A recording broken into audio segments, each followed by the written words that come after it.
Hi all, I'm Ivan Vashne, and today we are going to be discussing a really interesting movement that has taken place in the stock market. Avanti Feeds ka 80% rally in the first 2 weeks of February. So let's understand इसके पीछे क्या हुआ. What were the internal and external forces that drove this entire movement?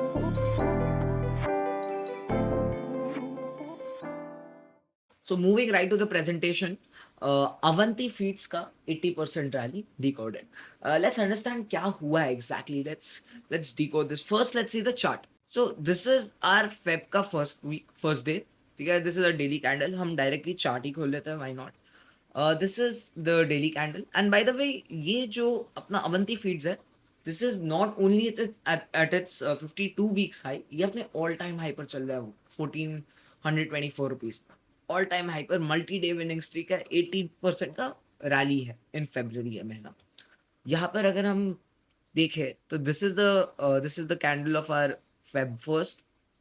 यहाँ पर price था 779 and यहाँ पर price है 124 रुपीज के आसपास.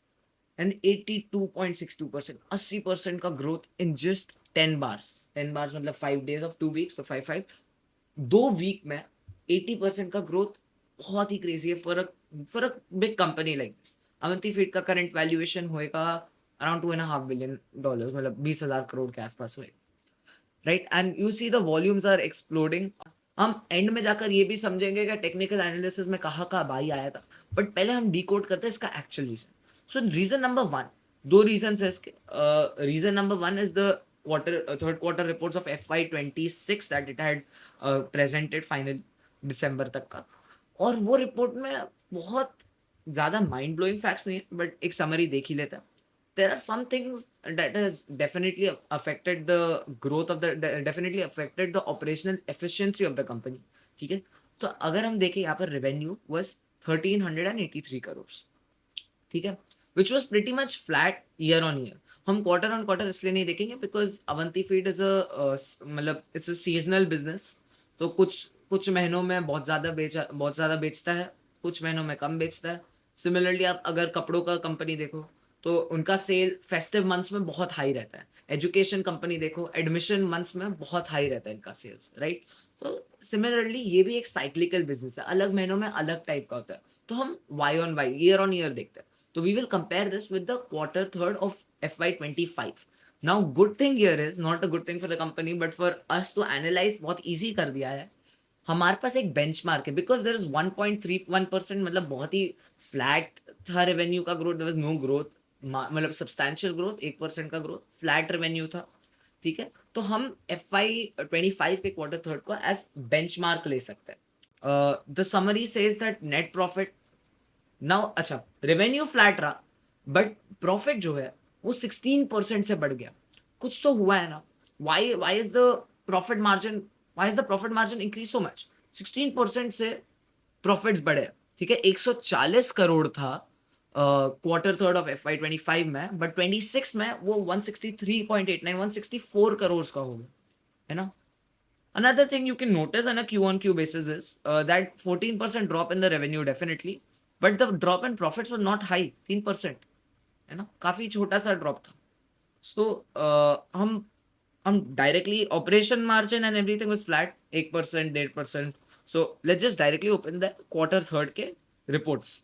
ठीक है, क्वार्टर थर्ड के रिपोर्ट्स को यहाँ पर अगर हम ध्यान से देखें, so what we can see is this is our quarter three of 26, quarter three of 25. ठीक है, यहाँ पर हम देख सकते हैं रेवेन्यू फ्लैट रहा है, वही नंबर्स थे.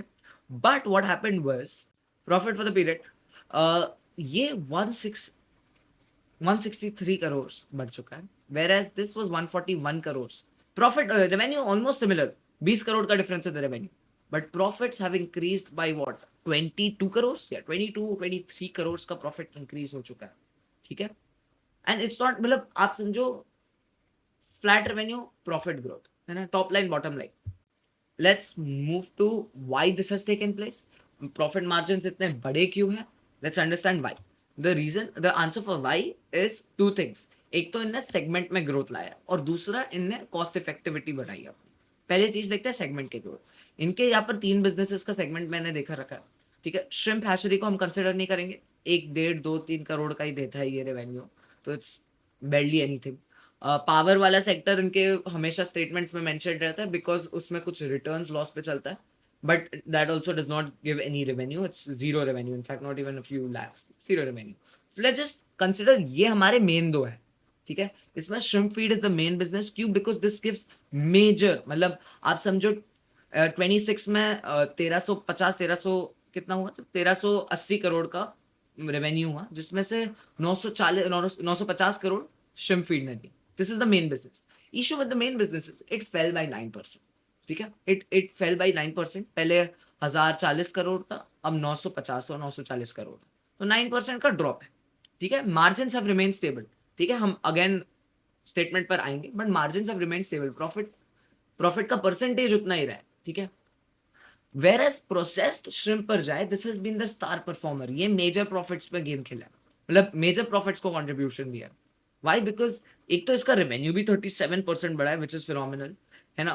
321 करोड़ था, वो 440 करोड़ हो गए, ठीक है। बाकी दो, ठीक है, ये वाला तो कंसिडर भी नहीं करते, just 9% decline, but this was a 36.85 37% increment in increase in the revenue. Not only that, आप ये देखो सेगमेंट प्रॉफिट 37 करोड़, क्या हुआ प्रॉफिट में? 230%, मतलब 2.3x year on year profit का मार्जिन बढ़ चुका। डायरेक्टली फाइनेंशियल स्टेटमेंट पर जंप करता है। As you can see the segment results यहाँ पर, है ना। रेवेन्यू उतना ही रहा है, रेवेन्यू यहाँ पर बढ़ चुका है 37% से, but what you can say this is the same table as I showed in the presentation. Shrimp feed का जो इसका प्रॉफिट कम हुआ है, बट क्यों हुआ है? बिकॉज ऑफ किस, ऑफकोर्स रेवेन्यू कम हुआ है तो प्रॉफिट भी कम हुआ है, मार्जिन स्टेबल है ना। Not a lot of difference, उतना ही जितना रेवेन्यू में डिफरेंस आया उतना ही इसमें डिफरेंस आया। प्रोसेस श्रिम्प का प्रॉफिट से आप देखो, यहाँ पर 11 करोड़ था, यहाँ पर 36 करोड़ था, 25 करोड़ का इंक्रीमेंट इन द प्रॉफिट। कितना हम लोग का प्रॉफिट इंक्रीज हुआ? रफली अराउंड 20 करोड़। तो आप समझो आगे जाकर जो कॉस्ट कटिंग हो रही है उसमें से बहुत ही बड़ा कॉन्ट्रीब्यूशन ये 25 crore increase in the process shrimp के प्रॉफिट्स का है। बहुत ही बड़ा contribution in that profit increase of 16% year on year जब आप देखो, ठीक है। That is there.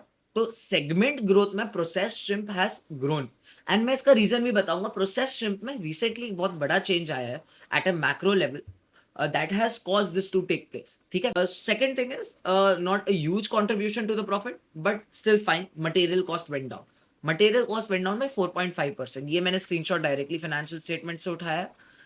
Material cost went down from 1040 crores to 997 crore, ठीक है। क्यू ऑन क्यू अगेन नहीं देखेंगे क्योंकि यार यहाँ पर रेवेन्यू भी ज्यादा था, तो कॉस्ट ऑफ रेवेन्यू ऑब्वियसली ज्यादा रहेगा, बट यहाँ पर रेवेन्यू ऑलमोस्ट सेम था, तो कॉस्ट ऑफ रेवेन्यू भी रफली सेम होना नहीं, बट नहीं 40% 40 करोड़ का ड्रॉप है यहाँ पर, मतलब 4.5% का।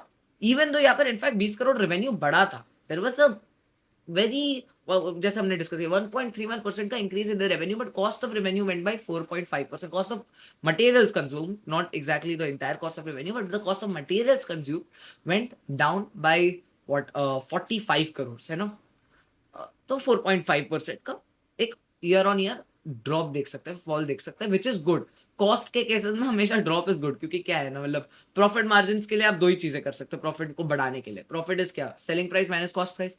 आप इधर कॉस्ट को या कॉस्ट प्राइस को कम कर दो, या फिर आप सेलिंग प्राइस को बढ़ा दो, प्रॉफिट्स दोनों में बढ़ जाएंगे। हमारे केस में प्रॉफिट्स भी बढ़े हैं, सेलिंग प्राइस बढ़ा है, इसलिए श्रिम्प का प्रॉफिट इसलिए बढ़ा है क्योंकि सेलिंग प्राइस बढ़ा है। On the other hand cost of materials consume कम हुआ है। एबिटा मार्जिन, ऑपरेटिंग मार्जिन उतना ही 12.5% रहा है, तो वो भी फ्लैट ही था, there was no difference as such, 1% का ऊपर नीचे हुआ है। What's driving this? As I said, better pricing of process shrimp, जिसकी वजह से यहाँ पर आप प्रॉफिट्स देखो तो प्रॉफिट्स देखो तो यहाँ पर बढ़े हैं, because there has been some changes in the price, better pricing power हुआ है। Better pricing power of Avanti feed, major market player है श्रिम्प्स के, प्रोसेस श्रिम्प्स के केस में। ऑपरेटिंग एफिशिएंसी इंप्रूवमेंट, ठीक है, 1% से थोड़ा सा इंप्रूवमेंट रहा है। सॉफ्टर रॉ मटेरियल कॉस्ट, यहाँ पर जैसे हमने देखा cost of materials consumed has decrease by 4.5%। तो these are the three major reasons जिसके वजह से it is able to achieve operating efficiency, ठीक है, to a certain level, not completely, but थोड़ा ऑपरेटिंग एफिशिएंसी में इंक्रीमेंट आया। ये हमारा मेजर रीजन है, जो सेक्टोरियल और मैक्रो टेलविंड्स है, that has caused all of this to take place. Not only the Avanti feedstock but the shrimp market as a whole. ठीक है, हम पहले इसमें बढ़ने के पहले I have a small article of Economic Times जिसमें this is an October 2025 article and here you can see one thing. ठीक है, यूएस गवर्नमेंट ने अगस्त में 25% रेसिप्रोकल टैरिफ्स इम्पोज किए थे। ठीक है, on many Indian goods including the processed ships. It was reciprocal tax. Reciprocal tax यानी कि एक डायरेक्ट इम्पोर्ट टैक्स होता है that is done in return of some action of the opposite company. It's a tit for tat situation that takes place. तो US government अगस्त में 25% reciprocal tariff लगाए and August 27 this date is when India और Russia के बीच में एक deal हुआ, क्योंकि यूएस के साथ फ्लक्चुएशंस हो रहे थे टैरिफ्स एंड एक्सेट्रा में। तो इंडिया और रशिया के बीच में डील हुआ जहां पर US government said that when India is doing this deal with Russia it is financing the Russia Ukraine war by giving money to Russia. तो उसने उसके केसेस में और रेसिप्रोकल टैक्स लगा दिया of 25% additional that added on and 50% का tariff tax. Huge number है ना। ये हुआ। अब क्या हुआ, what happened that turn this around was recently India और यूएस का ट्रेड। ठीक है, इंडिया यूएस ट्रेड ने एक और नई चीज कर दी। ये जो 50% टैक्स था हाई, हाँ, that went down to 18% reciprocal tax. बहुत ही मार्जिनल ड्रॉप। ठीक है, 18% तक हो गया। इसने क्या किया, ईजिंग ट्रेड टेंशन को ईज रिलीव कर दिया। वो जो टेंशन था वो ब्रेक कर दिया, है ना। That increase the exports increase हुए, रेवेन्यू इंक्रीज हो गया, सब as normal export. And why this was a major impact to the shrimp market was because US accounts for roughly 48% of India's shrimp export value. ठीक है, in fact this number is consistent with specific companies also. Apex frozen food जैसे मैं कह रहा था, there was another stock. ठीक है, उसमें भी यूएस स्टूड एट 53%। ठीक है, underlining how important the US market is for the shrimp export in India. ठीक है, तो 40 मतलब half of the export market of shrimp is US, है ना। तो उसके केस में जब टेंशन रिलीज हुए ट्रेड के, तो it automatically resulted in these companies to boom, all the shrimp companies to boom. ठीक है, budget 2026 value limit for duty free imports बढ़ा दिया। ठीक है, so now these two really contributed. अब ऑब्वियसली एज एक्सपोर्ट्स रिलीज तो global demand भी बढ़ गई ईयू और यूएस की, and etc easing trade tensions. So aquaculture exporters benefited, of course. Sector rally हुआ, सेक्टर एक्वाकल्चर सेक्टर जो है वो भी बढ़ गया 3 to 5% से। और sector beta of Avanti feeds itself boosted. अब बीटा क्या होता है, beta is the relation of a specific stock का growth compare to the industry of that stock. ठीक है, सेक्टर रैली हुआ तो sector beta of Avanti feeds भी बढ़ गया। Now moving to technical momentum, मैं इसमें instead of showing this as I said I will show you the where you could have bought the stock. ठीक है, instead of showing this I will directly jump to the chart, है ना। Avanti feeds का जो chart है, अब यहाँ पर आप देखो, one of the very simple strategies normally people uses the SMA-20 and the SMA-50 intercept strategy, है ना। जो हुआ यहाँ पर, ये जो रेड लाइन है, ये ब्लू लाइन को कब इंटरसेप्ट किया, यहाँ पर इंटरसेप्ट किया। यहाँ पर पहले था तो उसके नीचे था, बट यहाँ पर जब आया ये रेड कैंडल पर इंटरसेप्ट कर दिया। सो दिस वाज 1020, मतलब 1000, 20,000, 2500 रुपये। ठीक है, उसको अगर आप इन्वेस्ट करके रखते हैं तो राइट नाउ इट्स एट 1425, मतलब almost 40% growth in just 1 week. हाँ, this is the second week, this is not even the first week, this is the second week. तो एक हफ्ते में भी 40% ग्रोथ आया। वो एक हफ्ते में 40% growth of course would have been amazing profits. Now ये SMA इंटरसेप्ट हो गया। लोग वीकली में अगर ये सेम स्ट्रेटेजी लगाया तो एग्जैक्टली सेम वीक के एंड में भी, इस वीक में भी इधर ही अराउंड 1025 रुपीज पर ही एंट्री आई थी बाई करने की, which went to again another 40%।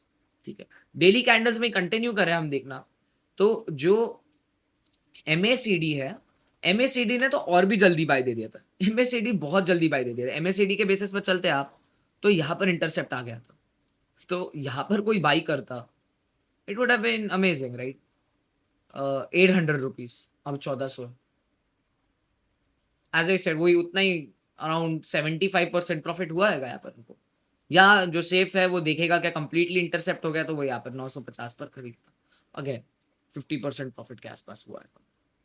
So moving there, but अब आप देखो जो टेक्निकल एनालिस्ट जो कैंडलस्टिक पैटर्न्स पर खेलता है ना, इसको अगर मैं थोड़ा और स्ट्रेच करूँ, वॉल्यूम्स यहाँ पर, ये मैं इसका रीजन बताता हूँ। तो दिस वॉल्यूम्स जो हो रहे हैं ना, ये volumes because as soon as the stock starts growing, सब everybody wants to buy it. What the entire market does error in is it buys at the very top और उधर से गिर जाता है. सिल्वर के साथ भी सिमिलर केस हुआ, पैनिक सेलिंग हुआ, इट वेंट डाउन.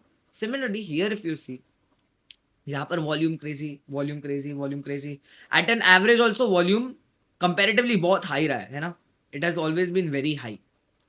तो यहाँ पर भी वॉल्यूम्स बहुत ही हाई चल रहे थे. यहाँ पर देखो 12.57 मिलियन, 10.8 मिलियन, यहाँ पर 3 मिलियन, 2.5, एवरेज पर क्या चल रहा था, 1 मिलियन तक छूता था मोस्टली. यहाँ पर लास्ट 2 हफ्ते से जस्ट चल ही जा रहा है 6 पॉइंट, मतलब 2-3 मिलियन प्लस ही चल रहा है ना. लोएस्ट भी कितना था, 2.2 मिलियन, 2.02 मिलियन. ठीक है. अब अगर आप कैंडलस्टिक पैटर्न्स के बेसिस पर देखो, आपको बाय आता है यहाँ पर. ठीक है. नहीं, बाई नहीं आता, मतलब कंफर्मेशन के साथ बाई तो यहाँ पर आता.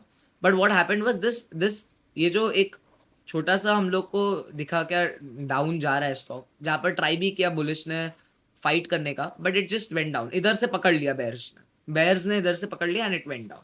ठीक है. Then there was a inverted hammer that came, sign of indecisiveness, but अगले दिन फिर से बेयर्स ने पकड़ लिया.